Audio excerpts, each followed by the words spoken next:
It was a team effort to clean up the community. Wednesday, the Tug Hill Commission, along with Jefferson County Soil and Water Conservation District, hosted the Black River Trash Bash.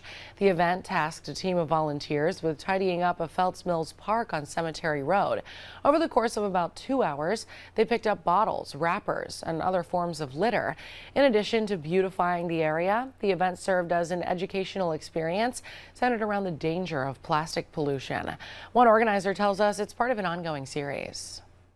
This is just one event of the broader initiative, and so we're always looking for other community partners to put on their own Black River Trash Bash events, and hopefully it continues to grow from there.